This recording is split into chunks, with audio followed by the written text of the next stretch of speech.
ঈদের আনন্দকে দ্বিগুণ করতে এবারের ঈদ উল আজহায় 10 দিনের ছুটির ঘোষণা দিয়েছে অন্তর্বর্তী সরকার। দুপুরে রাজধানী ফরেন সার্ভিস একাডেমিতে এক সংবাদ সম্মেলনে এই কথা জানান প্রধান উপদেষ্টার প্রেস সচিব শফিকুল আলম। বলেন 17 ও 24 মে শনিবার খোলা থাকবে সরকারি ও আধা সরকারি প্রতিষ্ঠানগুলো। তবে 10 দিনের এই ছুটির মধ্যে ব্যাংক ও বেসরকারি প্রতিষ্ঠান কতদিনের পাবে সেটা সিদ্ধান্ত নেবে স্ব প্রতিষ্ঠান। ঈদ মানে খুশি, ঈদ মানে আনন্দ। তবে প্রতি বছর ঈদযাত্রা মানে ঝক্কি ঝামেলা। গেল রোজার ঈদে দেখা যায় ভিন্ন চিত্র।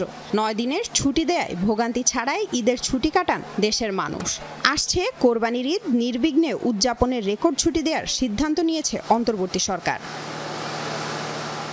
সকালে ক্যাবিনেটের সিদ্ধান্ত নেওয়া হয় গত রোজার ঈদের 9 দিনের ছুটির মতো এবারের ঈদ উল আজহায় দেওয়া হবে বেশ লম্বা ছুটি। এরই প্রেক্ষিতে দুপুরে রাজধানীর ফরেন সার্ভিস একাডেমিতে আয়োজন করা হয় এক সংবাদ সম্মেলনের। সংবাদ সম্মেলনে প্রধান উপদেষ্টার প্রেস সচিব শফিকুল আলম জানান, এবারের ঈদ উল আজহায় ছুটি হবে 10 দিনের। তবে লম্বা ছুটির কারণে 17 ও 24 মে শনিবার খোলা থাকবে সরকারি ও আধা সরকারি প্রতিষ্ঠান।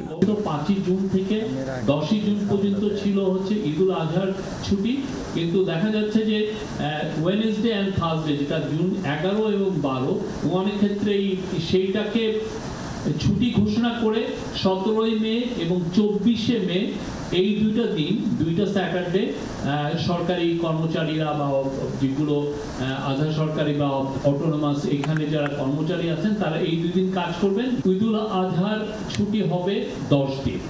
শফিকুল আলম আরো বলেন, তবে ব্যাংক সহ বেসরকারি প্রতিষ্ঠানগুলো তাদের মতো ছুটি ঘোষণা করবে। ব্যাংক কোম্পানিগুলো যেহেতু তাদের ব্যাংক কোম্পানি অ্যাক্ট দিয়ে চলেন, ব্যাংক কোম্পানি তাদের মতো করে ডিক্লেয়ার করবে, প্রাইভেট কোম্পানিগুলো তাদের মতো করে ছুটি ঘোষণা করবে। এদিকে অন্তর্বর্তী সরকারের এমন সিদ্ধান্তে খুশি সরকারি চাকরিজীবীরা। তবে 10 দিন না হলেও অন্তত 1 সপ্তাহ ছুটি দেওয়ার দাবি জানিয়েছেন বেসরকারি চাকরিজীবীরা।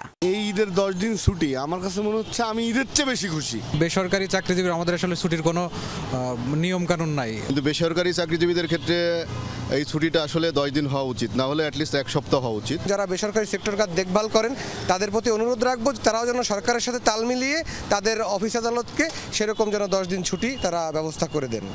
ঈদ উল ফিতরের মতো ঈদ উল আজহাও নিরাপদে নির্বিঘ্নে পালিত হবে বলে আশা সাধারণ মানুষের।